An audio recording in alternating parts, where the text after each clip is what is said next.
ओम शुक्लां ब्रह्म विचारसार परमामध्यम जगद्व्यापिनीं वीणा पुस्तकधारिणीं अभयदां जाढ्यन्धकारापहा हस्ते स्फाटिकमालिकां विदधतीं पद्मासने संस्थितां वन्दे तां परमेश्वरीं भगवती बुद्धिप्रदां शारदां। मस्तक हे पायावरी या वारकरी संतांच्या विठ्ठला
संगतीचे काय सांगू सुख आपणा पारिखे नाही तेथे। साधू थोर जाना साधू थोर जाना साधू थोर जाना कलयुगी प्रस्तुत प्राप्त प्रसंगी कीर्तन रूपी सेवेकरता निवडलेला अभंग महान भगवत भक्त पंढरपूरचे सुप्रसिद्ध साधू बाल भागवत भक्तीचे आचार्य श्री नामदेव महाराज यांचा अत्यंत गोड 4 चरणाचा अभंग सेवेकरता निवडलेला आहे।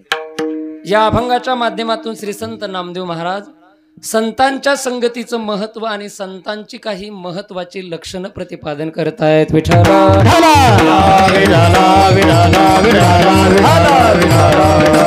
अभंग नामदेव महाराजांचा 4 चरणाचा बहुतेक इथं बसलेल्या हर एक व्यक्तीच्या पाठ असलेला हा अभंग आहे। सगळा जरी नसला तरी साधू थोर जाणं हे चरण बहुतेक सगळ्यांच्या पाठ आहे। असा अत्यंत सोपा संतांचं वर्णन करणारा, संतांच्या संगतीचं महत्व प्रतिपादन करणारा, संतांची काही महत्वाची लक्षणं सांगणारा हा अभंग सेवेकरता निवडलेला आहे। या अभंगावर काहीच चिंतन करण्यापूर्वी अल्पसा परिहार द्यायचा तो असा, या आवाज खेचायला लागले बोले याला काही कमी पडते का वार्थिंग वगैरे काही फुल आहे ना, काय आवाज असा पूर्ण कोरडाच पडायला लागला म्हणजे काही मला गाता तर येईना पण बोलता पण येईना याच्या नीट।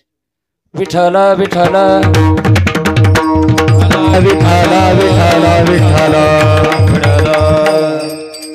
अभंग नामदेव महाराजांचा 4 चरणाचा आहे पाठ सगळ्यांच्या।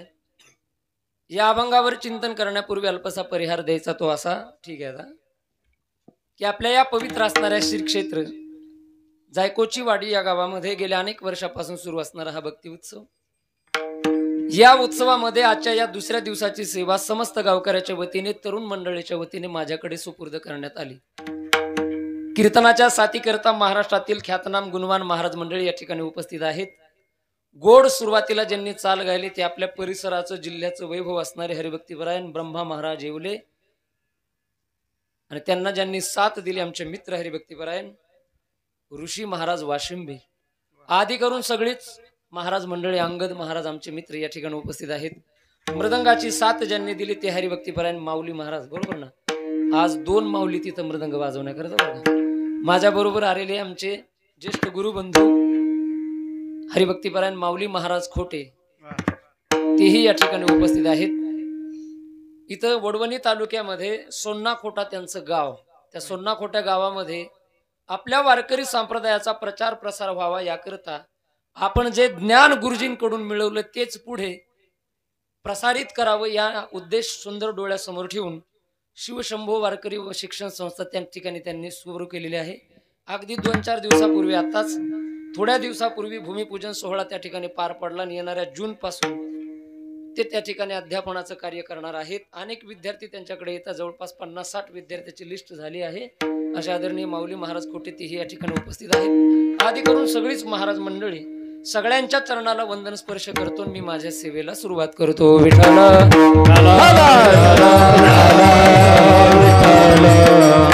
आज आपल्या या गावामध्ये भगवान श्री पांडुरंग परमात्म्याच्या मूर्तीची प्राणप्रतिष्ठा झालेली आहे. मूर्ती प्राणप्रतिष्ठा झाली. ज्यांनी मूर्ती दिली ते हरिभाऊ कोळकर, सागर वाघमारे, चापडगावकर, ज्यांच्या माध्यमातून आपल्याला ते लाभलेत ते आपल्याच गावचे असणारे राधाकृष्णजी राऊत यांच्या माध्यमातून, या सगळ्यांच्या माध्यमातून मूर्ती प्राणप्रतिष्ठेचा कार्यक्रम या ठिकाणी संपन्न झाला. मूर्ती त्यांनी दिली, गावाचं सहकार्य आहे. शिव महापुराण कथा दुपारच्या सत्रामध्ये आपण या ठिकाणी श्रवण करत आहात. शिव महापुराण कथेचे प्रवक्ते हरिभक्तीपरायण आमचे मित्र उद्धव महाराज वाकणकर बाबांची कथा गोड या ठिकाणी सुरू आहे. आधी करून सगळे भरगच्च कार्यक्रम, रात्रीच्या वेळेला हे कीर्तनाचा कार्यक्रम, दुसरा दिवस उत्सवाचा आपला नामदेव महाराजांचा अभंग सेवेकरता निवडलेला आहे. लक्ष देऊन ऐका. या अभंगाच्या माध्यमातून श्री संत नामदेव महाराजांनी संतांच्या संगतीचं महत्व आणि संतांची काही महत्वाची लक्षणं प्रतिपादन केलेली आपल्याला बघायला मिळतात. जाता जाता एक वाक्य तुमच्या समोर ठेवून चालतो. लक्ष देऊन ऐका. कुठल्याही व्यक्तीचं किंवा वस्तूचं, ती वस्तू किंवा व्यक्ती आपल्या जवळ असून चालत नाही, तिचं महत्व कळावं लागतं. बऱ्याच वेळेला अशा अनेक महत्वाच्या व्यक्ती आणि अनेक महत्वाच्या वस्तू आपल्या जवळ असतात, पण त्या व्यक्तीचं किंवा त्या वस्तूचं महत्व न कळाल्यामुळे त्या वस्तूपासून किंवा त्या व्यक्तीपासून जेवढा फायदा आपल्याला करून घेता येऊ शकतो तेवढा तो करून घेता येत नाही. म्हणून वस्तू किंवा व्यक्ती जवळ असण्याच्या अगोदर तिचं महत्व कळावं लागतं. लक्ष द्या. शास्त्रकाराने गोड विचार मांडला या संबंधामध्ये. शास्त्रकार म्हणतात, अमंत्रम अक्षरम नास्ती, नास्ती मूलम अनौषधम, अयोग्य पुरुषो नास्ती, योजकस तत्र दुर्लभः.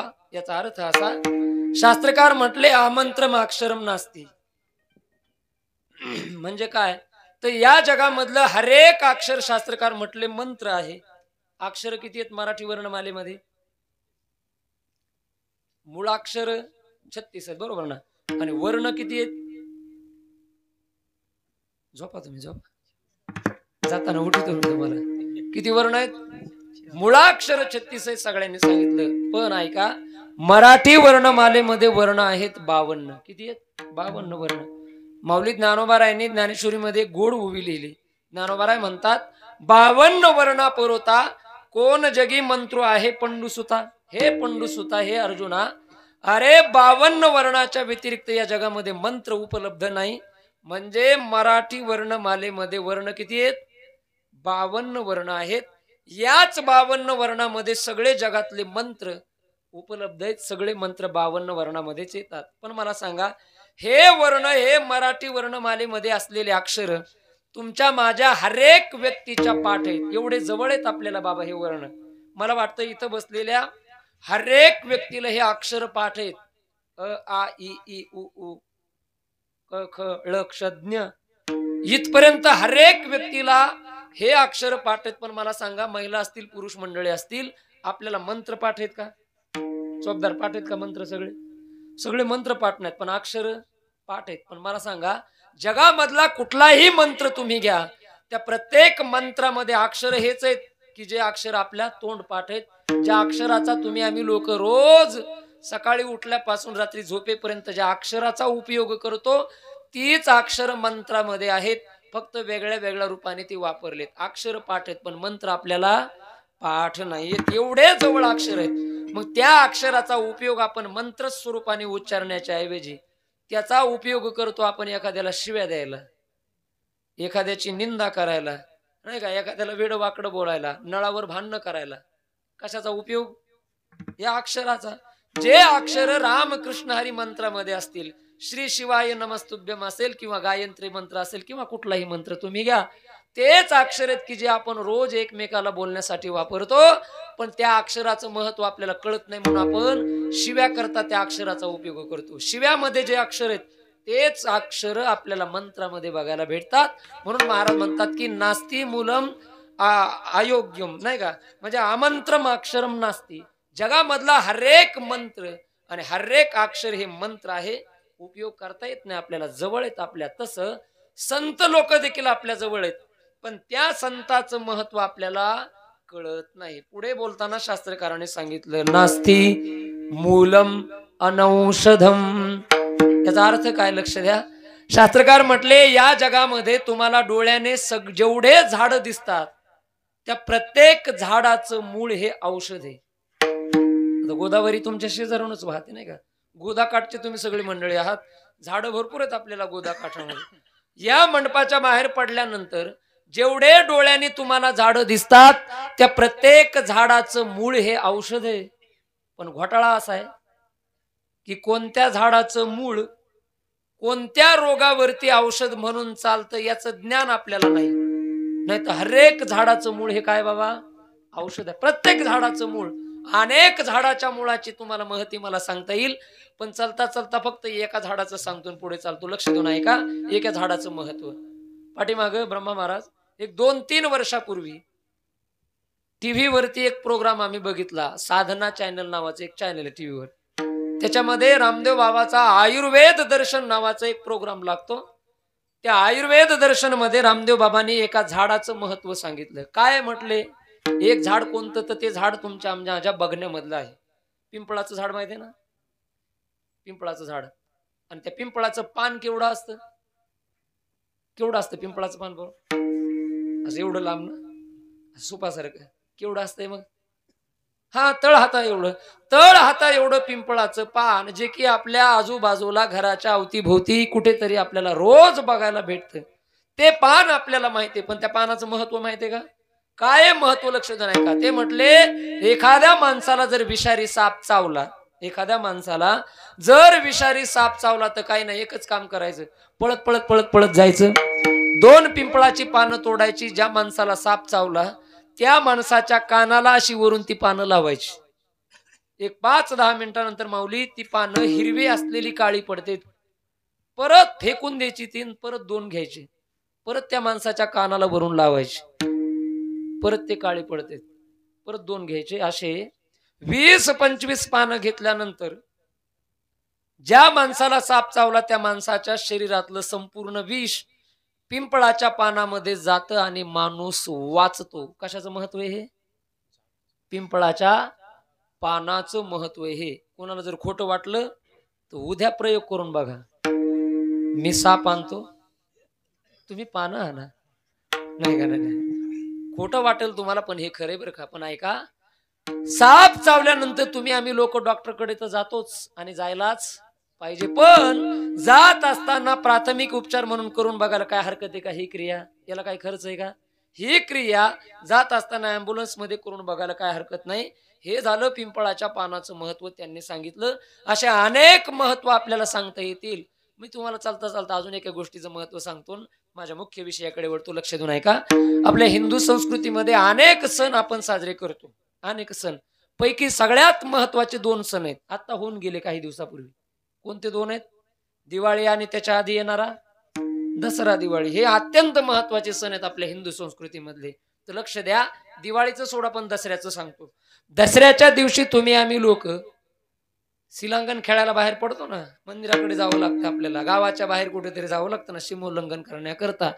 त्या दिवशी तुम्ही आम्ही लोक सुंदर असे नवे अंगामध्ये कपडे घालायचे आणि एकमेकाला काय वाटायचं त्या दिवशी, हा सोनं, सोनं बरोबर ना। माझं गाव सारख्या ठिकाणी जायचं, सराफाच्या दुकानामध्ये जाऊन 2-3 किलो सोनं घ्यायचं आणि छटाक छटाक वाटायचं, बरोबर आहे का।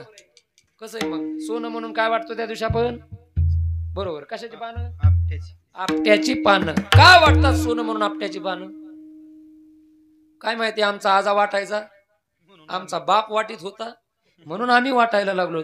अहो झाडाचा पाला सोनं म्हणून एकमेकाला वाटण्याच्या पाठीमागचा काय विचार, येडे होते का लोक आपले जुने, उगाच झाडाचा पाला वाटायचा, घ्या सोनं घ्या सोनं घ्या सोनं म्हणून ओरडत बोंबलत फिरायचं, का वाटत होते त्याच्या पाठीमागचं विज्ञान तुम्ही आम्ही लोकांनी पाहिलं नाही, त्याचा विचार आपण कधी केला नाही। हे महत्व सांगतो ऐका, आपट्याची पानं सोनं म्हणून त्या दिवशी वाटायची, त्याचा विचार असा आहे की त्या दिवशी सोन्या एवढी किंमत आहे आपट्याच्या पानाला। असं म्हणतात की 52 प्रकारचे खनिज तत्व त्या आपट्याच्या पानामध्ये त्या दिवसामध्ये सापडतात। एरवी वर्षभर त्याच्यावरती वेगळे वेगळे रोग पडलेले असतात, पण त्या 15 दिवसाच्या कालावधीमध्ये त्या आपट्याच्या पानावरती कुठलाच रोग पडलेला नसतो।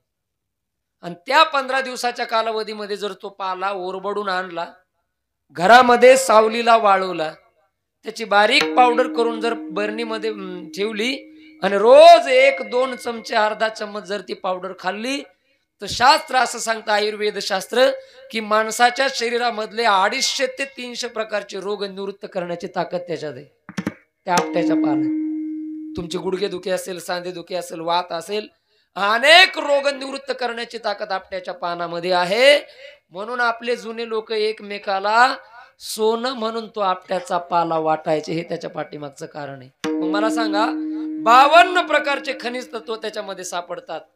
आणि आपल्याकडे शुद्ध सोनं जे असतं ते किती कशी असतं? कशी कॅरेट म्हणत ना मी तुम्हाला, 52 कशी सोनं हे शुद्ध सोनं म्हणलं जातं ना. 52 कशी सोनं हे शुद्ध सोनं आहे. आणि याच्यामध्ये देखील 52 प्रकारचे तत्व सापडतात. म्हणून त्या दिवशी त्याला किंमत सोन्या एवढी, म्हणून एकमेकाला वाटलं जातं. विठाला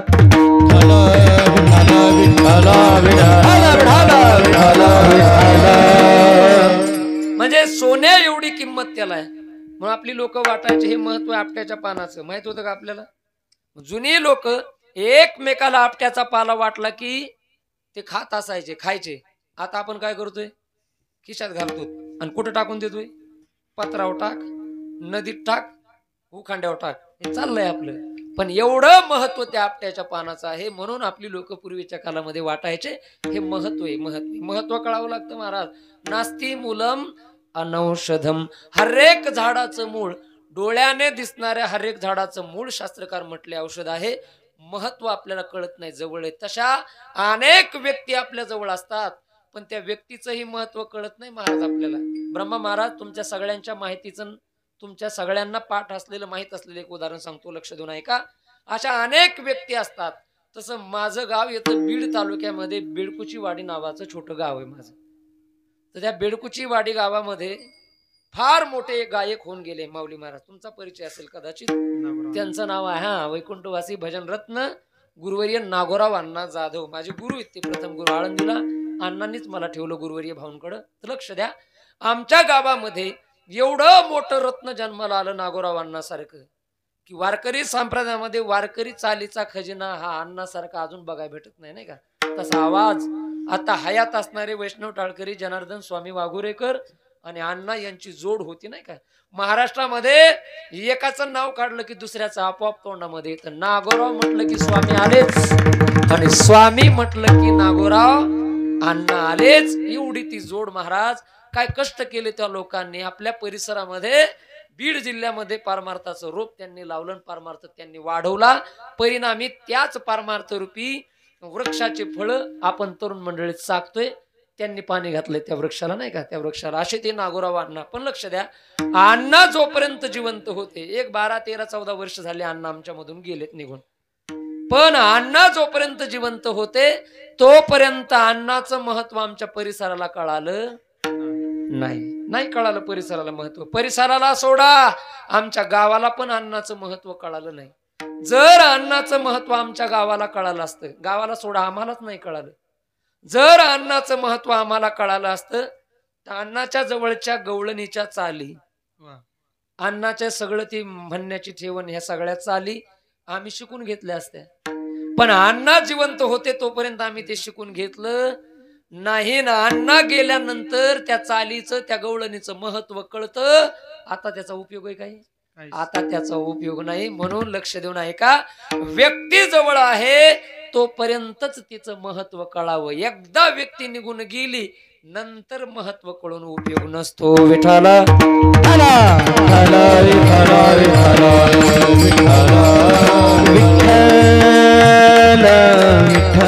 तसं वस्तूच्या बाबतीमध्ये देखील आहे, व्यक्तीच्या बाबतीमध्ये देखील आहे. अशा आपल्या गावामध्ये, आपल्या गल्लीमध्ये अनेक महत्वाच्या व्यक्ती असतात, पण त्यांचं महत्व न कळाल्यामुळे त्यांच्यापासून फायदा आपल्याला करून घेता येत नाही महाराज. मग या अभंगामध्ये नामदेव महाराजांनी महत्व सांगितलं, संतांच्या संगतीचं महत्व सांगितलं. या अभंगाची पार्श्वभूमी तुमच्या समोर 2 मिनिटांमध्ये ठेवतो, अभंगामध्ये प्रवेश करतो. लक्ष देऊन ऐका, कारण नियम असा आहे, वारकरी सांप्रदायिक संतांचे जेवढे अभंग आहेत त्या प्रत्येक अभंगाला काही ना काही भूमिका आहे. नाही तर बऱ्याच वेळेला माणसं अभंगाच्या भूमिकेपर्यंत पोहोचत नाहीत आणि अर्थाचा अनर्थ करून बसतात, शब्दशः अर्थ लावून. भूमिका कळली पाहिजे अभंगाची, नाही तर अर्थाचे अनर्थ करणारे अनेक लोक हुशार आपल्याला बघायला मिळतात. उदाहरण जर सांगायचं झालं कितवा दिवस आहे आजचा आपला? दुसरा दिवस आहे. दुपारी कथा आहे, रात्री कीर्तन आहे, हरिपाठ आहे, सुंदर कार्यक्रम सुरू आहे आपला. तर लक्ष देऊन ऐका. दुसरा दिवस आहे. आपण दुपारी कथा ऐकायला येत असताना, कीर्तन ऐकायला रात्री येत असताना शेजारच्याला म्हणतो चला मंडपामध्ये बसून कीर्तन ऐकण्याचा फार आनंद असतो, कथा मंडपामध्ये बसून जाऊन ऐकू आपण. पण एखाद्या माणसाला कंटाळा येतो इकडे यायचा, इथं बसायचा, समोर येऊन बसायचा, कथा ऐकायचा, कीर्तन ऐकायचा. त्याचा शेजारी म्हटला ना चल मंडपामध्ये बसून कीर्तन ऐकू, त्याला कटाळा आला की ते महाराजांचं अभंगाचं प्रमाण पुढं करतं आणि ते म्हणतं काय गरज आहे मंडपामध्ये बसून कीर्तन ऐकण्याची, तुमचेच महाराज नाही का म्हटले? काय म्हटले? ठाईचं बैसोनी करा एक. हा, आता याच्यासाठी म्हणलेत का महाराज? नाही, याला घरी बसायला म्हटलेत का ठाईचं बैसून? लोक एवढे हुशार, जेवढा आपल्याला अर्थ अपेक्षित आहे तेवढाच शब्दशः अर्थ लावण्याचा प्रयत्न करतात. भूमिका कळावी लागते. तर लक्ष द्या, जे तुकाराम महाराज ठाईच बैसोनी करा एकचित्त म्हणतात, तेच महाराज दुसऱ्या एका अभंगामध्ये म्हणतात का रे घरामध्ये बसू नका, उठा बाहेर पडा, घरामध्ये बसू नका, जव हे सकळ सिद्ध आहे, हात चालावया तब तू आपुले सुहित पाहे, तीर्थयात्रे जाय. म्हणजे एका अभंगामध्ये सांगितलं जागेवर बसा आणि दुसऱ्या अभंगामध्ये सांगितलं उठा बसू नका निघा. मग आता कोणतं खरं? बसा सांगितलं हे खरं का उठा सांगितलं हे खरं? दोन्ही खरं, बरोबर ना? दोन्ही खरं ना? कसं दोन्ही करत? कारण दोन्हीची भूमिका निराळी. भूमिका निराळी. ठाईच बैसोनी कोणा करता सांगितलं तर महाराज म्हटले एखादा माणूस असा असतो त्याने आळंदीची वारी केली, पंढरीची वारी केली, देहूची वारी केली, नाथ महाराजांची वारी केली, पैठणची, भागवत ऐकले, रामायण ऐकले, शिव महापुराण कथा ऐकल्या, कीर्तन ऐकले, पण त्याच्यामध्ये तीळ मात्रही बदल घडला नाही. जेवढ्या बिड्या वडायच्या तेवढ्या वडतोय, रट्टावून तंबाखू हाणतोय, मारुतीच्या मंदिरामध्ये बसून पत्ते खेळतोय, राणी मारुतीला दाखवतोय. असला डांगरा असतोय एखादा. गावामध्ये एखाद्या गरीब घरच्या मुलीचं जर लग्न जमायला लागलं तर ते कसं मोडता येईल एवढं डोक्यामध्ये या म्हाताऱ्याच्या. मग महाराज म्हणतात की बाबा हे सगळं फिरला असतो, वारी केली, तीर्थयात्रा केल्या, कथा ऐकल्या, कीर्तन ऐकली, पण तुझ्यामध्ये जर तीळ मात्र बदल घडत नसेल तर तू बाबा एक काम कर, जाग्यावर बस एका जाग्यावर आणि विचार कर हे जे चाललंय ते आपलं कशासाठी चाललंय. मग याच्यासाठी महाराज म्हणले ठाईच बैसोनी करा एकचित्त. गरज नाही तुला फिरण्यासाठी, फिरण्याची गरज नाही, बदल घडला पाहिजे. आणि एखादा माणूस असा असतो की त्याला आपली पत्नी, आपला पती, आपली मुलं बाळ, आपला व्यवसाय, आपली शेती आणि आपला पैसा हे सोडून गावातल्या मंदिराचं तोंड कोणत्या दिशेला आहे हे पण माहित नाही त्याला संसाराच्या पुढं. मग अशा माणसाला महाराज म्हणतात की बाबा एवढा सुंदर नरदेह तुला दिलाय देवाने, जरा घराच्या बाहेर पड, बघ पंढरीच्या वारीला किती मजा असते, आळंदीच्या वारीला किती मजा असते, घराच्या बाहेर पड आणि तू तुझ्या जीवनाचं स्वातंत्र्य असणाऱ्या जीवनाचं कल्याण करण्याकरता बाहेर पड. त्याच्यासाठी महाराजांनी सांगितलं जव हे सकळ सिद्ध आहे. म्हणजे जो नुसता बाहेर फिरतो पण त्याच्यामध्ये बदल घडत नाही त्याला सांगितलं जाग्यावर बस, आणि जो घराच्या बाहेर पडत नाही त्याला सांगितलं घराच्या बाहेर पड. म्हणजे अभंगाची भूमिका कळाल्याशिवाय अभंगाचे अर्थ लक्षामध्ये येत नाहीत. विठाला विठाला विठाला विठाला विठाला. म्हणजे अनेक भूमिका घेऊन संतांनी अभंग लिहिले. तुम्ही काकडा जर वाचला तर काकड्यामध्ये अनेक पद्धतीचे अभंग आपल्याला बघायला मिळतात. कधी कधी महाराजांनी भूमिका घेतली आंधळ्याची, आंधळ्या पांगळ्याचा एक विठोबा दाता, प्रसवला विश्वतोची सर्व होय जाणता, घडी मोडी हेळा मात्रे पाप पुण्य संचिता, भव दुःख कोण वारी तुझ वाचोनी चिंता, भव दुःख कोण वारी तुझ वाचोनी चिंता, धर्म गाजा गो तुझा तुझी पाळू राजा, जानसी जीवीचे का न सांगता सहजा. ही भूमिका अनेक भूमिका घेतल्या महाराजांनी. कधी कधी जोग्याची भूमिका, जगजोगी जगजोगी जाग जाग बोलते, हे जागता जगदेव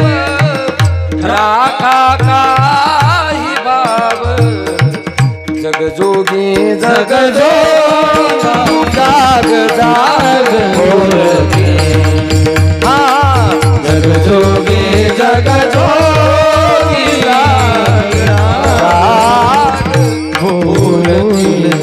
जोग्याची भूमिका आहे. अनेक भूमिका तुम्हा लोकांना काकड्यामध्ये बघायला भेटतात. हे भूमिका आहेत महाराज. बहिऱ्याची भूमिका, आंधळ्याची भूमिका, पांगळ्याची भूमिका, वासुदेवाची भूमिका, गवळणीची भूमिका. या भूमिकेमधून संतांनी अभंग लिहिले आणि त्या भूमिकेपर्यंत आपण गेलो पाहिजे. जर नाही पोहोचलो तर अर्थाचा अनर्थ होऊन जातो. लक्ष द्या. या अभंगाची भूमिका अशी, एक वेळेला आळंदी निवासी असणारे पुण्यसलीला इंद्रायणी नदीच्या तीरावरती संजीवन समाधीस्थ असणारे भगवान श्री ज्ञानोबा राय. त्या ज्ञानोबारायांच्या मनामध्ये एकदा एक इच्छा उत्पन्न झाली की पंढरपूरचे बाल भागवत श्री नामदेव महाराजांना घेऊन तीर्थयात्रा करावी. आणि आळंदीमधून ज्ञानेश्वर महाराज पंढरीच्या दिशेने निघाले. पंढरपूरमध्ये ज्ञानोबाराय येऊन पोहोचल्यानंतर नामदेव महाराजांच्या घरासमोर उभा राहिले आमचे ज्ञानोबाराय आळंदीचे. आणि आवाज दिला माऊलींनी, का हो महाराज घरामध्ये आहेत का? नामदेव महाराजांच्या घरामधून आवाज आला, महाराज घरामध्ये नाहीयेत. कुठं गेले? घरातली लोक म्हटले आज त्यांना तारीख आहे. कशाची? कोर्टाची का? मग कशाची तारीख आहे? हा कीर्तनाची. ते आपल्यासारखं होतं का कोर्ट कचेरी हे ते? तारीख आहे म्हटले त्यांना कीर्तनाची. कुठल्या गावला? इथंच म्हणले चंद्रभागेच्या वाळवंटामध्ये कीर्तन करण्यासाठी गेलेत. विचार केला ज्ञानेश्वर महाराजांनी, एवढ्या दुरून आपण आलोत, चला म्हणले जाऊ आपण कीर्तनासाठी आणि पकवाज वाजवू. माऊलींनी विचार केला बरं का, कीर्तनाला जाऊ म्हटले आपण. आणि आले ज्ञानोबाराय कीर्तन ऐकण्याकरता नामदेव महाराजांचं. तर चंद्रभागेच्या वाळवंटामध्ये गोड नामदेव महाराजांचं कीर्तन सुरू होतं. लक्ष द्या.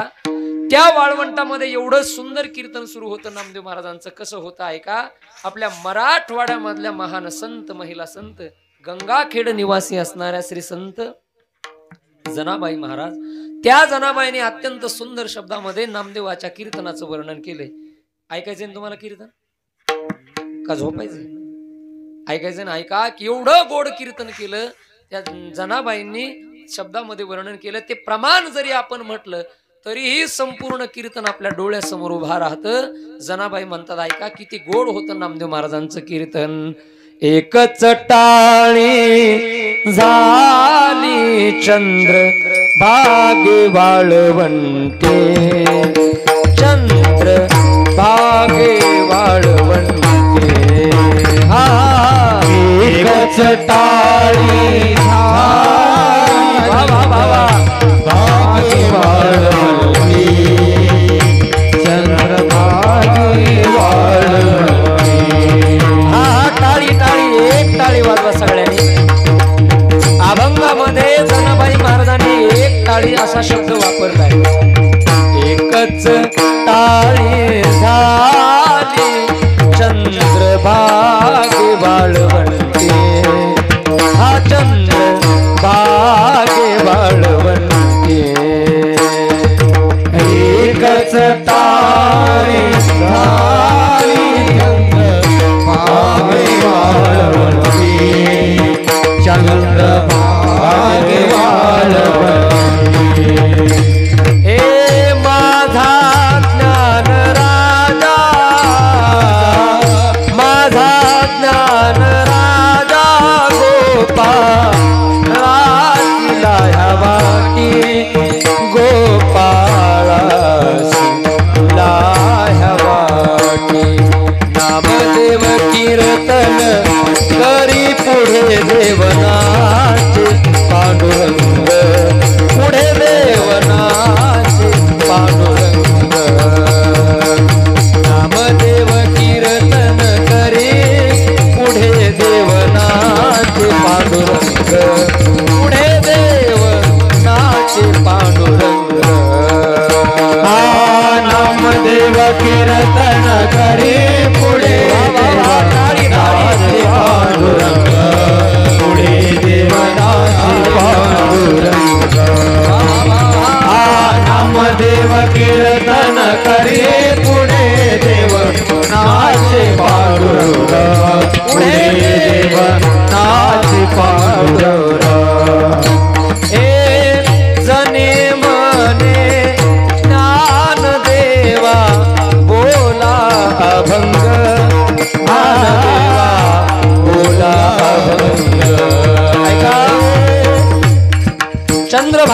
वाळवंटामध्ये नामदेव महाराजांचं गोड असं कीर्तन सुरू आहे।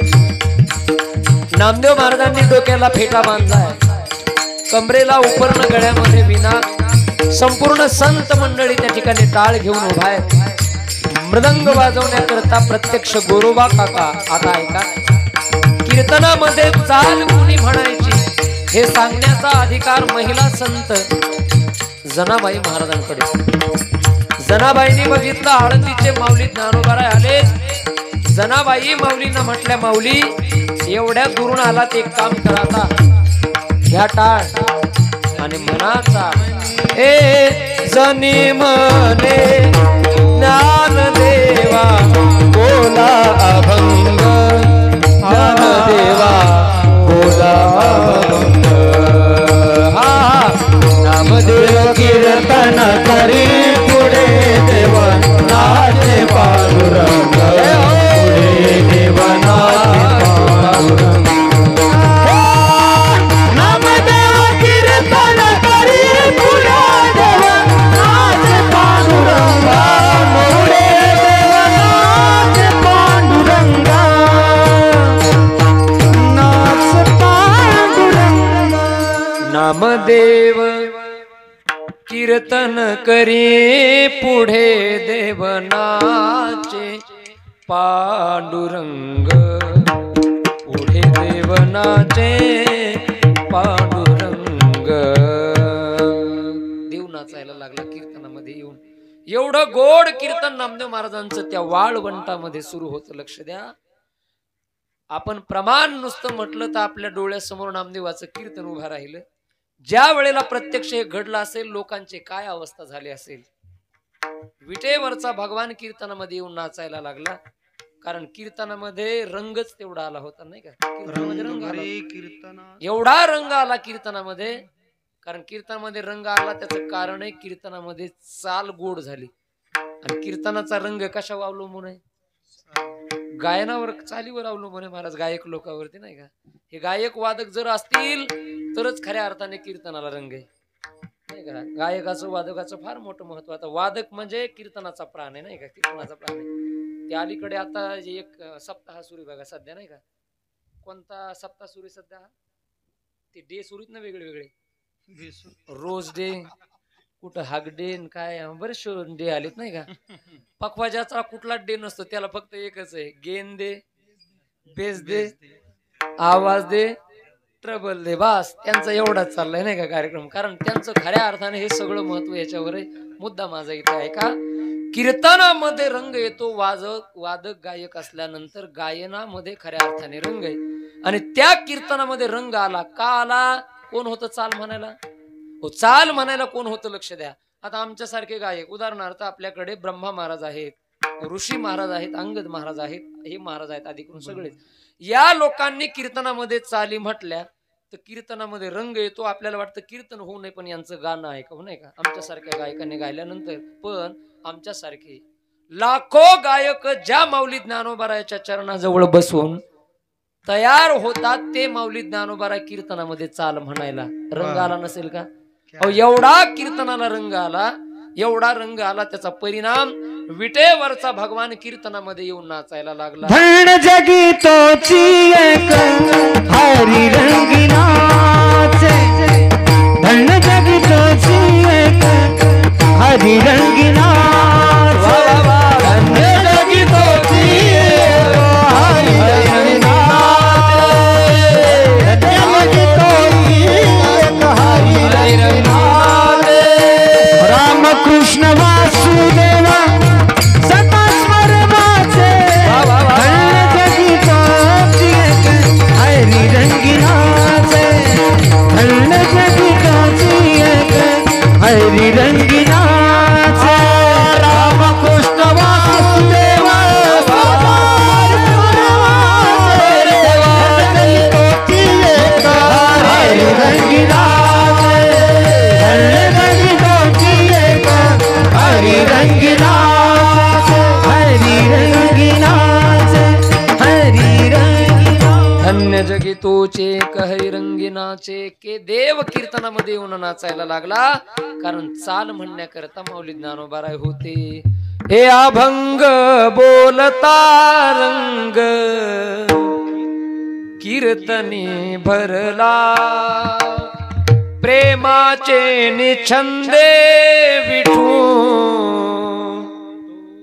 नाचू लागला नाचता नाचता देवाचा गळला पितांबर देवाचा गळला पितांबर एवढा नाचला देव की नाचत असताना देवाच्या कमरेचा पितांबर कधी गळून पडला हे देवालाच पत्ता लागला नाही, गळाला पितांबर.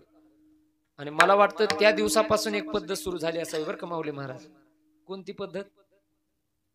हा बरोबर, यांनी ओळखलं, कंबर बांधायची. कशामुळे कशामुळे बांधायची? हे गळू नये. पण आता पण पूर्वीच्या कीर्तनकारासारखे आजकालचे कीर्तनकार काय एवढे एवढे हाणून नाचत नाही, त्यामुळे हे गळायचा प्रश्नच येत नाही. पण त्या दिवशी देवाच्या कमरेचा पितांबर गळून पडला. देवाच्या कमरेचा पितांबर गळाल्यानंतर तिथे एक आमचे संत बसलेले होते, ते उठले, त्यांनी देवाचा हात धरला. तर लक्ष देऊन ऐका, फार नाजूक वाक्य वापरतो. हे जे उदाहरण आहे ते वारकरी संप्रदायामधली सर्व समावेशकता दर्शवतं हे उदाहरण. ते संत उठले, त्यांनी देवाचा हात धरला. ते कोण होते? तर ते होते श्री संत कबीर महाराज. सावध होई देवाई से बोले कबीर, धरला हात त्याला. हे उदाहरण वारकरी संप्रदायातली सर्व समावेशकता दर्शवतं. कसं? लक्ष द्या शहाणी माणसं. आमच्या वारकरी संप्रदायामध्ये जातीभेद अजिबात मानला जात नाही. याच्यामध्ये काय नवलय, पण आमच्याकडे धर्मभेद पण मानला जात नाही. कबीर महाराज हे हिंदू धर्मीय नव्हते, ते होते मुस्लिम कुळामध्ये जन्माला आलेले कबीर महाराज. कुळ कोणतं होतं? मुस्लिम कुळ. काशी निवासी मुसलमान कुळामध्ये जन्माला आलेले कबीर महाराज. एवढा अधिकार होता की प्रत्यक्ष देवाचा हात पकडू शकत होते कबीर महाराज. उठले कबीर आणि देवाचा हात धरला. म्हणून लक्ष देऊन ऐका, रे आमच्या वारकरी संप्रदायामध्ये धर्मभेद अजिबात मानला जात नाही, जातीभेद तर अजिबात मानला जात नाही. पण अलीकडे हे जातीय वादाचं फार मोठं संकट आणि पेव आपल्या संप्रदायामध्ये आपल्याला बघायला भेटतंय. महाराज आमका आमका महाराज आहे, घ्या त्याची तारीख, आमच्या जातीच आहे. हे लोक जाती बघायला लागले इथं. पण संप्रदायामध्ये जाती बघू नाही बरं का. लोकांना लय हौस असते आम्हाला जाती विचारण्याची. मी एकदा असंच कीर्तनाला गेलो, आणि कीर्तनाला गेल्यानंतर फेटा बांधताना तो घरचा माणूस म्हटला, महाराज तुमचा समाज कोणता आहे? म्हणलं वारकरी. नाही नाही म्हणले तुमची जात? म्हणलं भाविक. अरे इथं वारकरी भाविक ही जात आहे ना आपली. ज्या वेळेला तुम्ही हा मंडप सोडून बाहेर बैठकीला बसता का, मुला मुलीचे लग्न ठरवताना, तिथं जाती बघायच्या, इथं जाती बघायच्या नाही. आणि जी माणसं या नारदाच्या गादीवरती उभा राहून किंवा गळ्यामध्ये टाळ घालून जर जातीवाद करत असतील आणि ते जे भजन करतात का, मी नारदाच्या गादीवरून सांगतो, जातीयवाद करणाऱ्या माणसाचं भजन म्हणजे खऱ्या अर्थाने ते पाप आहे, पुण्य अजिबात नाही. पाप आहे ते, पाप. तो माणूस नक्की नरकाला जाणार जर इथं येऊन तो जातीयवाद करत असेल. आमच्याकडे जातीयवाद केला जात नाही बरं का.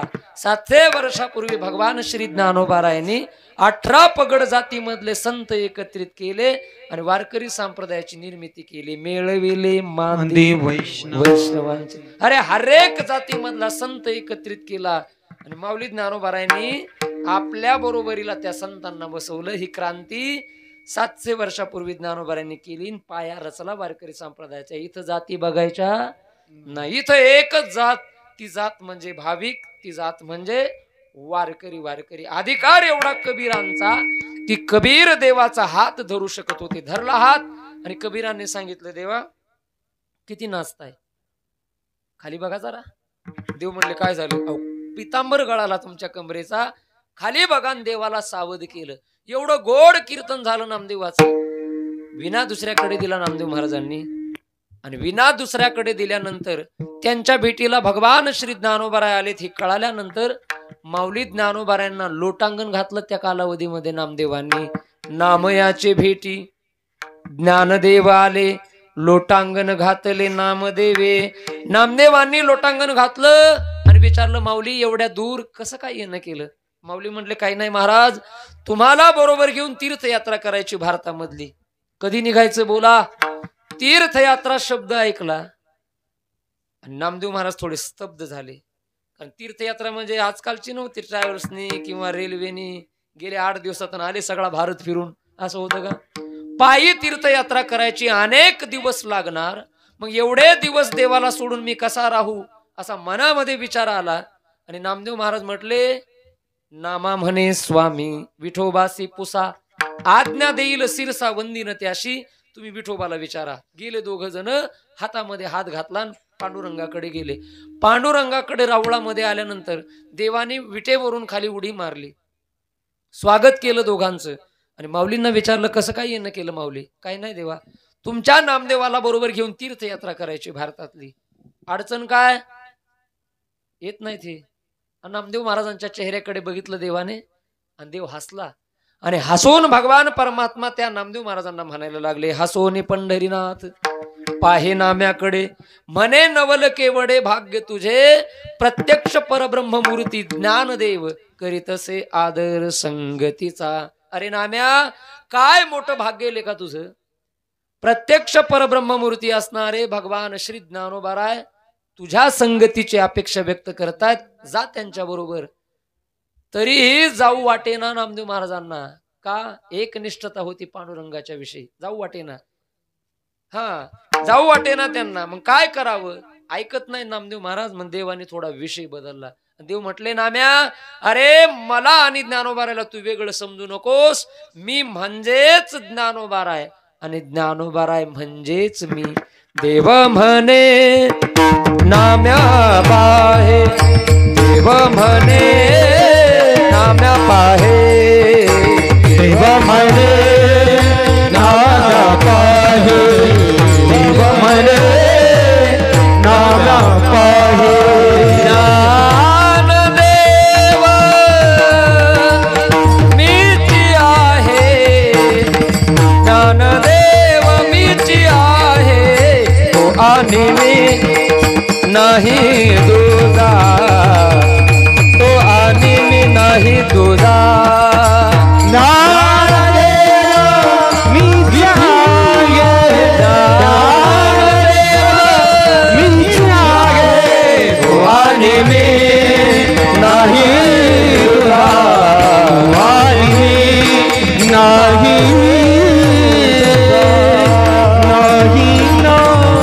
ज्ञानदेव आत्मा माझा, तो आणि मी नाही तुझा. ए नाम्या, मला आणि ज्ञानोबाराला तू वेगळं समजू नको. मी म्हणजेच ज्ञानोबाराय, त्यांचा आणि माझा आत्मा एक आहे. ज्ञानदेव आत्मा माझा. आणि खरंय बरं का, भगवान ज्ञानोबाराय आणि देव वेगळा आहे का? प्रमाण तुम्हाला देऊन जाईल. गीता जैने उपदेशेली ते हे विटेवरी माऊली, तोचे अवतार धरी अलंकापुरी, ज्ञानाबाई सुंदरी तारावया. किंवा आरतीमध्ये रोज आपण म्हणतो, लोपले ज्ञान जगी हित नेनते कोणी, अवतार पांडुरंग नाव ठेविले ज्ञाने, आरती ज्ञान राजा. अवतार पांडुरंग, पांडुरंगाचा अवतार म्हणजे ज्ञानोबाराय. मला वेगळं समजू नको. जा त्यांच्या बरोबर. इच्छा नव्हती जाण्याची, पण निघाले बळच. पण जात असताना ज्ञानेश्वर महाराजांच्या हातामध्ये हात दिला देवाने, नामदेव महाराजांचा धरून. हातामध्ये धरला हात नामदेव महाराजांचा, ज्ञानोबारायांच्या दिला. आणि लक्ष देऊन ऐका, देव त्या वेळेला म्हणत होते माऊली ज्ञानोबारायला, माऊली माझा नाम्या मला फार प्रिय आहे. माझ्या नाम्याला तहान कळत नाही, भूक कळत नाही. आजपर्यंत माझ्या नाम्याला मी कधी दृष्टीच्या आड केलं नाही माऊली, पण तुम्ही आलात, तुमच्या बरोबर पाठवतोय माझ्या नाम्याला, सांभाळा माझ्या नाम्याला. आणि हात दिला ज्ञानेश्वर महाराजांच्या हातामध्ये. आणि हे म्हणत असताना देवाच्या डोळ्यामध्ये अश्रू. नामदेव महाराज रडतायत आणि स्वतः देवही रडतो. काय प्रेम असेल भक्ताचं आणि त्या देवाचं. अरे अनेक भक्त तुम्ही आम्ही लोक बघतो की जे देवा करता रडतात, पण खरा भक्त तोच आहे की त्या भक्ता करता देव रडतो. त्यातले होते आमचे नामदेव महाराज. रडायला लागला देव. आणि माझ्या नाम्याला सांभाळून आला म्हटला. निघाली भव्य तीर्थयात्रा, अनेक लोक निघाले त्यांच्या बरोबर आणि सगळी तीर्थयात्रा फिरून नामदेव महाराज परत पंढरपूर मध्ये आले. बर का, तुम्ही म्हणता एवढ्या लवकर कस काय येत असते, जरा उशीरच झाला त्यांना याला, पण आले बरं का लवकर फिरून. आता ते कुठं कुठं गेले, काय काय चमत्कार घडले, किती दिवस लागले, हे सगळं कळण्याकरता नामदेव महाराजांनी तीर्थावळीचे अभंग लिहिले. ते वाचा म्हणजे आपल्या लक्षात येईल. तीर्थयात्रा करून ज्या वेळेला नामदेव महाराज पंढरपूर मध्ये आले, जी लोक त्यांच्या बरोबर गेले नव्हते असे लोक आले आणि त्यांनी विचारलं, का हो महाराज, आम्ही असं ऐकलंय सगळं भारत फिरलात. ते म्हटले, हो फिरलो. महान संत ज्ञानोबारांच्या सहवासामध्ये फिरलात? हो त्यांच्या सहवासामध्ये फिरलो. सगळी तीर्थयात्रा केली? सगळी तीर्थयात्रा केली. मग का हो महाराज, सांगा ना आम्हाला, एवढ्या मोठ्या महान साधू ज्ञानेश्वर महाराजांच्या बरोबर तुम्ही एवढी सगळी तीर्थयात्रा केली, मग काय तुम्हाला अनुभव आला त्यांच्या संगतीचा? तर तो स्वतःला आलेला अनुभव अभंगाच्या पहिल्या चरणामध्ये संत संगतीचे काय सांगू सुख, संत संगतीचे काय सांगू सुख, संत संगतीचे काय सांगू सुख, संत संगतीचे काय सांगू सुख, संत संगतीचे काय सांगू संगतीचे काय सांगू सुख, संत संगतीचे काय सांगू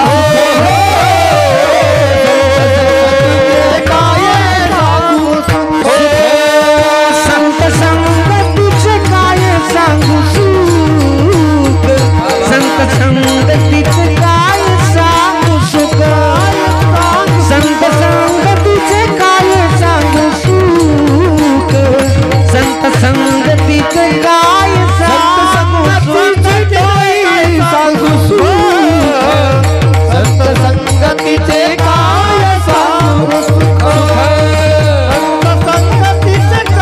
सांगू सुख, संत संगतीचे काय सांगू सुख, हे आपला पारखे नाही ते दे, आपला पारखे नाही ते दे, आपला पारखे नाही ते दे, आपला पारखे नाही ते दे. वा वा, धन्यवाद. आपला पारखे नाही नाही नाही नाही नाही, अपना पारखे नाही देते, अपना पारखे नाही देते, साधू थोर जाना साधू थोर जाना, साधू थोर जाना साधू थोर जाना, साधू थोर जाना साधू थोर जाना, थोर जाना साधू थोर जाना, साधू थोर जाना साधू थोर जाना.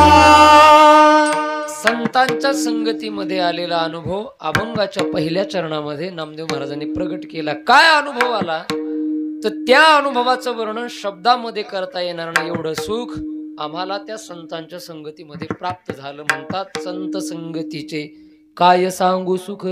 काय सांगायचं, त्या सुखाचं वर्णन करता येणार नाही. पहिला शब्द वापरलाय नामदेव महाराजांनी, सुख.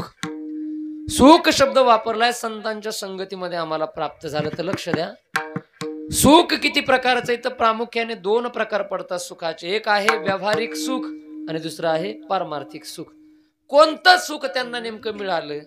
व्यावहारिक सुख, खऱ्या अर्थाने व्यावहारिक सुख मिळालं नाही संसारातलं, तर पारमार्थिक सुख महाराज म्हणतात आम्हाला मिळालं संतांच्या संगतीमध्ये. व्यावहारिक सुखाच्या बाबतीमध्ये नामदेव महाराज म्हटले त्या सुखाचं वर्णनच करता येणार नाही. म्हणून काय सांगू, काय सांगायचं त्याचं, तर ते वर्णन करण्यासारखं नाही.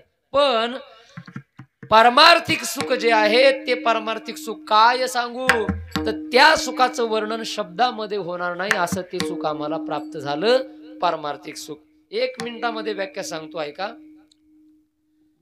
जे प्रत्येक क्षणाक्षणाला कमी होत जातं त्याला म्हणायचं व्यावहारिक सुख, आणि जे क्षणाक्षणाला वाढत जातं त्याला म्हणायचं पारमार्थिक सुख. आपलं सुख तुम्हाला वाटतं वाढतंय, मिळतंय, उद्या मिळेल, परवा मिळेल, पण भेटतच नाही. उलट दिवसेदिवस आपल्या संसारातलं सुख आपलं कमी होत राहतं आणि आपण वाटतं की आपल्याला आपलं वाढत राहतं, पण परमार्थातलं वाढतं आणि व्यवहारातलं कमी होत असतं. किंवा अजून दुसरं सांगतो, एक दुःख जीवनामध्ये आलं आणि जर आपल्या जवळचं सुख जर वजा होत असेल तर समजून चालावं आजपर्यंत मिळवलेलं आपण जे सुख आहे ते व्यावहारिक सुख आहे. किंवा दुसऱ्याचं सुख बघून आपलं सुख जर कमी होत असेल तर समजून चालावं आपण मिळवलेलं सुख हे व्यावहारिक सुख आहे.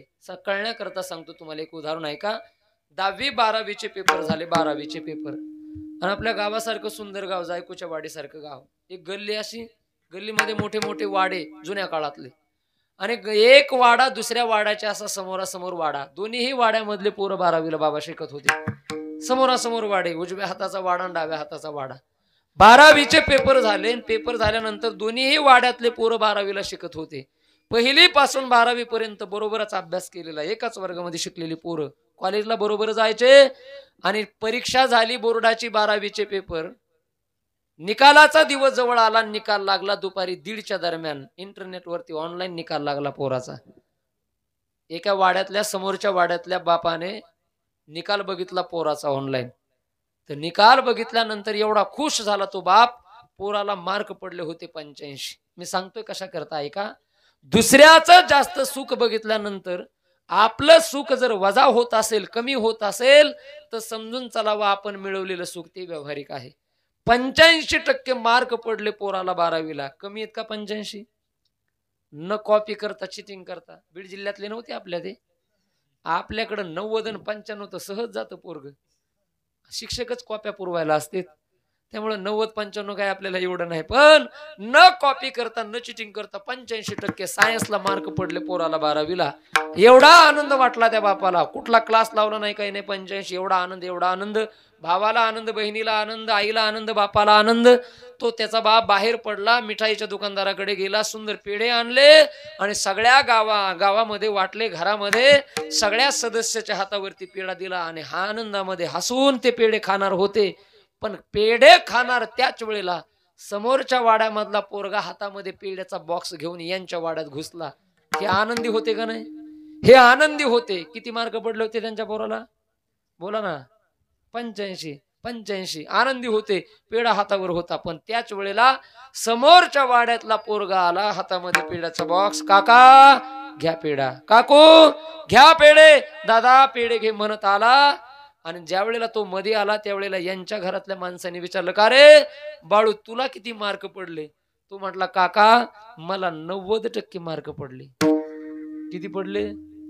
90. आणि यांच्या पोराला 85. 90 शब्द ऐकला, चेहऱ्यावरचं हसूच पळून गेलं त्यांच्या. हातावरला पेढा पण खाऊ वाटाना त्यांना, तसाच पेढा होता हाताव. मग आता मला सांगा, आनंद झाला होता का नाही त्यांना? 85% पडलेल्याचा झाला होता आनंद, पण टिकला का? का टिकला नाही? उत्तर काय? समोरच्याचा जास्त झाला ना. समोरच्याचा आनंद बघून आपला आनंद, आपलं सुख जर वजा होत असेल तर समजून चालावं आपण मिळवलेलं सुख हे व्यावहारिक सुख आहे. मग नामदेव महाराज म्हटले, असं व्यावहारिक सुख नाही मिळालं आम्हाला, तर आम्हाला मिळालं ते पारमार्थिक सुख संतांच्या संगतीमध्ये. संत संगतीचे काय सांगू सुख, आपण पारिखे नाही ते असं पारमार्थिक सुख आम्हाला मिळालं की जे सुख मिळाल्यानंतर आम्हाला दुसऱ्याचं सुख बघितल्यानंतरही ते कमी होत नाही, उलट वाढतं. पण लोकांनी प्रश्न विचारला, का हो महाराज, त्या ज्ञानोबारांच्या सहवासामध्ये तुम्हाला ते सुख मिळालं, त्यांनी ते तुम्हाला दिलं आणि तुमची आणि ज्ञानोबारांची ओळख होती म्हणून तुम्हाला ते सुख दिलं त्यांनी. आता आमची आणि त्यांची ओळख नाही, आम्हाला देतील का ते सुख जर आम्ही गेलो त्यांच्या सहवासात? तर कारण हल्ली ओळखीवरच कामं होते, बरोबर ना. ओळख नसेल तर कामं होत नाहीत, ओळखच लागते त्याला, नाही का? असं म्हणतात ना, ज्याचा वशिला त्याचं कुत्र काशीला. हा, त्याचं कुत्र कुठं? काशीला. ज्याचा नाही वशिला ते वाळलेल्या लिंबाला फाशीला आहे, बरं का. लिंब पण वाळलेला आहे. हा, वशिला लय महत्वाचा आहे. वशिला असेल तर काम होते. मग लोकांनी विचारलं, तुमची ओळख आहे ज्ञानेश्वर महाराजा बरोबर? आमची नाही. गेलो तर आम्ही तर आम्हाला देतील का?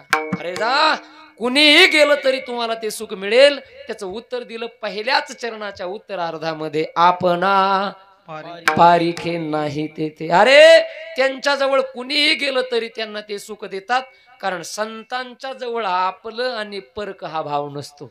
जा, अरे जे प्रेम त्यांनी आम्हाला दिलं, जे सुख त्यांनी आम्हाला दिलं ते तुम्हालाच देतील. आपपर भाव हा संतांच्या ठिकाणी नसतो, ते आपल्याकडे. आपपर भाव कोणाकडे? आपल्याकडे, संतांकडे नसतो. जा तुम्ही त्यांच्या सहवासात, देतील तुम्हाला ते सुख. कारण या जगामध्ये, या कलियुगामध्ये संत सोडून कल्याण करण्याच्या दृष्टीने कुणीच थोर नाही.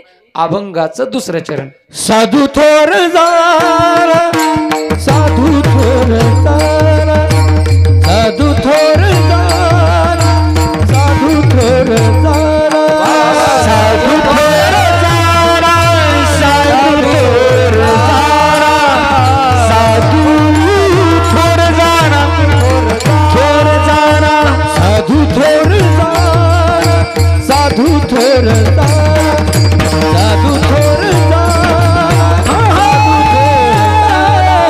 साधू थोर जारा, साधू थोर जारा, साधू थोर जारा, साधू थोर जारा, साधू थोर जारा, कलियुगी वाला, साधू थोर जारा, कलियुगी, साधू थोर जारा, साधू थोर जारा, साधू थोर जारा, साधू थोर जारा, साधू थोर जारा, कलियुगी, साधू थोर जारा, कलियुगी, साधू थोर जारा, साधू थोर जारा, साधू थोर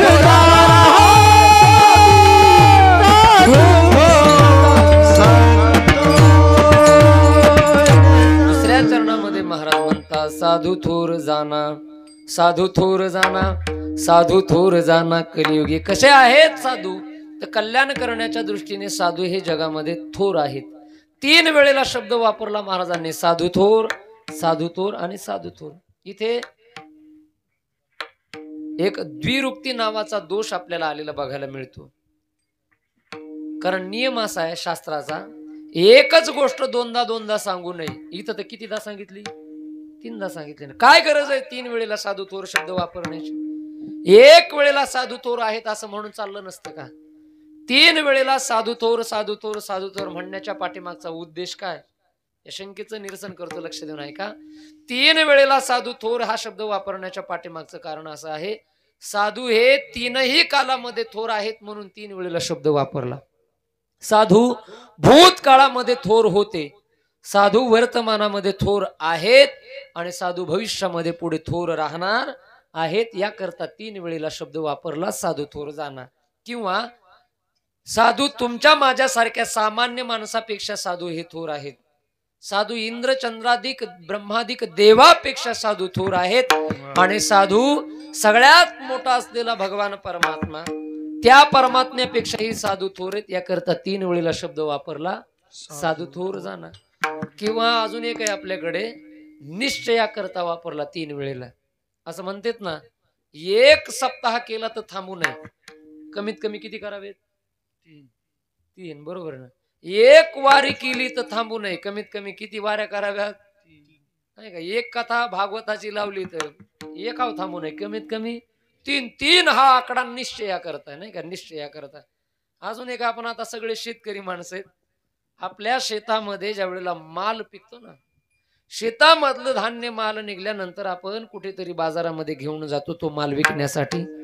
बाजारामध्ये माल घेऊन विकायला गेल्यानंतर तिथे त्या एखाद्या मालाची बोली लागते बघा. बोली लागल्यानंतर वार बोलला जातो. वार किंवा एखाद्या प्रॉपर्टीचा लिलाव लिहिल्यानंतर वार बोलले जातात ना. वार बोलताना बोली किती वेळेला बोलली जाते? 3 वेळेला. एकदा का 3 वेळेला बोली लागली मग त्याच्यामध्ये बदल घडतो का पुन्हा? त्याच्यामध्ये बदल पुन्हा घडत नाही. म्हणून निश्चया करतात 3 वेळेला बोली लावण्याची पद्धत आहे. तसं जिथे कल्याण करण्याच्या दृष्टीने साधू एवढं कुणीच थोर नाही, हा निश्चय करण्याकरता 3 वेळेला शब्द वापरले नामदेव महाराजांनी. साधू थोर, साधू थोर, साधू थोर. या कलियुगामध्ये कल्याण करण्याच्या दृष्टीने साधू एवढा थोर कोणी नाही. या पहिल्या 2 चरणामध्ये संतांच्या संगतीचं महत्व आहे. आणि आता उरलेल्या 2 चरणामध्ये संतांची साधूंची काही लक्षणं सांगितलेत. कसे आहेत ते साधू? तर नामदेव महाराज म्हणतात ऐका. जगाकडे बघताना साधू समत्व या दृष्टीने बघतो आणि साधूंना शरीराच्या ठिकाणी कुठल्याही पद्धतीचा भ्रम राहिलेला नसतो. अभंगाचं तिसरं लोकी तोची सर्वाभूती साम. लोकी तोची सर्वभूती साम. लोकी तोची सर्वभूती साम. लोकी तोची सर्वभूती साम. लोकी तोची सर्वभूती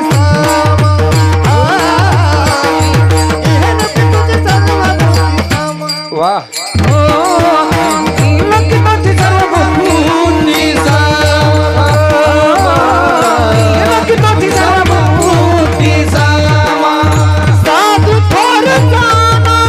शरीराचा भ्रम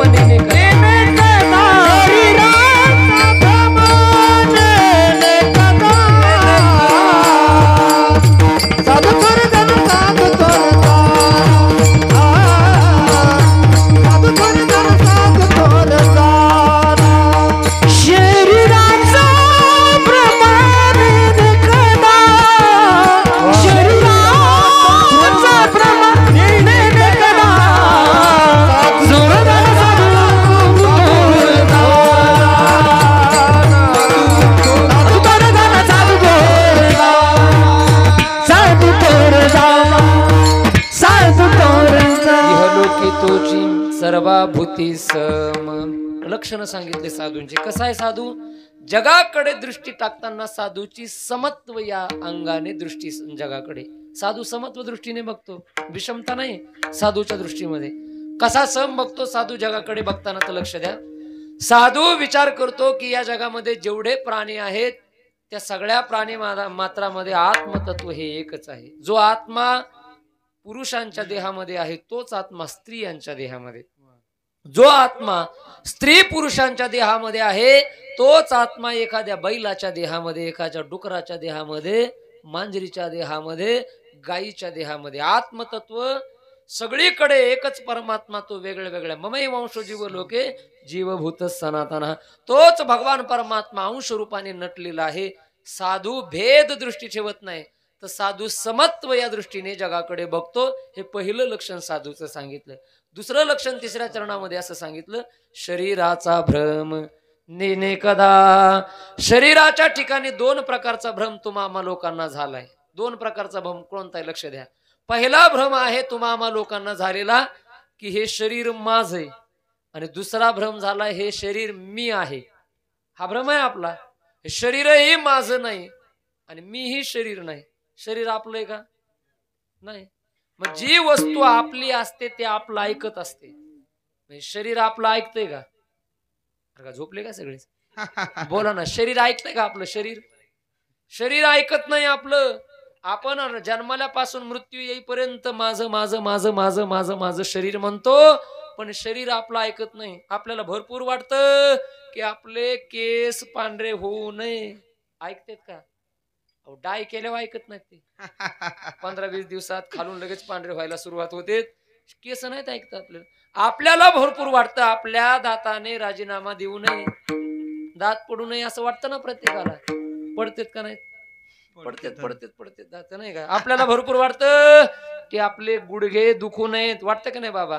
कारण कीर्तनामध्ये नीट मांडी घालून बसता येत नाही गुडघे दुखायला लागल्यामुळे. वाटतं आपल्याला, पण ते ऐकतेत का? गुडघे ऐकत नाहीत. मग हे शरीर आपलं ऐकत नाही. मग आपलं आहे का ते? मग द्यायचं सोडून नदीत. नाही तर आत्महत्या करू नका. शरीर आपलं ऐकत नाही, हे शरीर आपलं. हा पहिला भ्रम आहे महाराज. संतांच्या ठिकाणी, साधूच्या ठिकाणी हा भ्रम नसतो. शरीराचा भ्रम नेने कदा. दुसरा भ्रम तुम्हा लोकांना झालाय की मी शरीर आहे, मी ही शरीर नाही आणि माझंही शरीर नाही, मी कुणीतरी शरीरापेक्षा वेगळा आहे. हा भ्रम संतांच्या ठिकाणी गेलेला असतो. म्हणून महाराज म्हणतात शरीराचा भ्रम नेने कदा. आणि सरते शेवटी नामदेव महाराजांनी साधूंना उपमा दिली ती गायीची. नाम म्हणे गाय दूध एक सार. नाम म्हणे गाय दूध एक सार. नाम म्हणे गाय दूध एक सार. नाम म्हणे गाय दूध एक सार.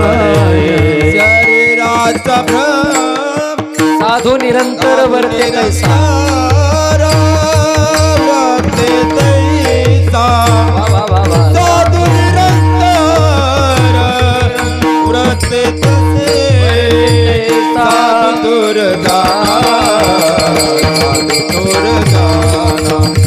साधू दूर जाना. साधू दूर जाना. साधू दूर तसे. साधू निरंतर साधू दूर जाना. साधू दूर जाना. साधू दूर जाना. साधू दूर जाना. साधू दूर जाना. विठोबा कुमारी तारी कुमार. विठोबार कुमार. विठोबार कुमारी. विठोबार कुमारी. विठोबार कुमारी. विठोबार कुमारी. विठोबार कुमारी. विठोबार कुमारी. विठोबार कुमारी.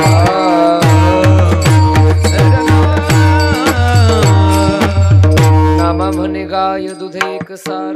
साधू निरंतर वर्ते तैसा. अभंगाच्या शेवटच्या चरणामध्ये साधूंना उपमा दिली नामदेव महाराजांनी गायीची आणि गायीच्या ठिकाणी असलेल्या.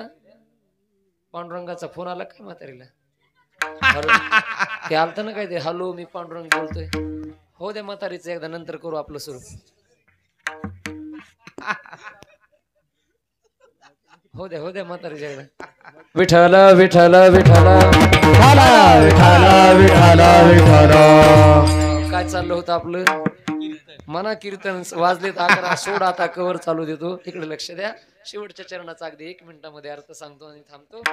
शेवटच्या चरणामध्ये उपमा दिली नामदेव महाराजांनी साधूंना गायीची आणि गायीच्या ठिकाणी असलेल्या दुधाची. जसं गाय आणि गायीच्या ठिकाणी असलेलं दूध हे सार आहे. गाय दिसायला कशी, गाय खाते काय, गाय राहते कशी, गाय आंघोळ करते का नाही याचा विचारच करायचा नाही. दूध देते घ्या तेवढं गरजेचं आहे. बाकीचं डोकं लावायचंय का, ती दिसते कशी, म्हणजे खाय काय लागली आणि मग ती आंघोळ करते का नाही या गोष्टीचा विचार नाही. मग दूध देते, दूध ते सार आहे, तेवढंच आपल्याला गरजेचं आहे. तेवढं सार असणारं दूध आपण ग्रहण केलं पाहिजे. तसं साधूच्या ठिकाणी जर विचार केला तर साधू दिसायला कसा आहे, साधू बोलतो कसा, साधूने कपडे कसे घातले या गोष्टीचा विचारच करू नका. साधू उपदेश करतो, तोच उपदेश तुमच्या आमच्या जीवनासाठी आवश्यक आहे. त्या उपदेशाचं तेवढं ग्रहण केलं पाहिजे. बाकीचं डोकं लावायचं नाही. साधूकडे डोकं लावायचं नाही. तो दिसतो कसा, त्याची भाषा कसे, तो बोलतो कसा, विचारच करायचा नाही. तो उपदेश करतो, तो सार आहे आणि तो आपल्या जीवनासाठी महत्वाचा आहे.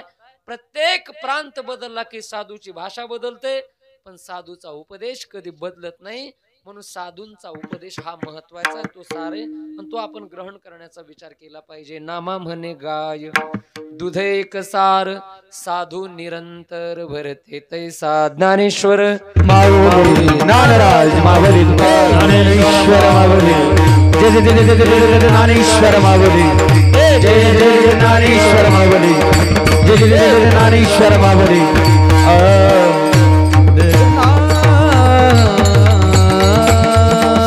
संगतीचे काय सांगू सुख, आपणा पारिखे नाही तेथे. साधू थोर जाना, साधू थोर जाना, साधू थोर जाना कलियुगी तुको. श्री संत नामदेव महाराजांचा अभंग सेवेकरता निवडला होता. वेळ माझी संपली.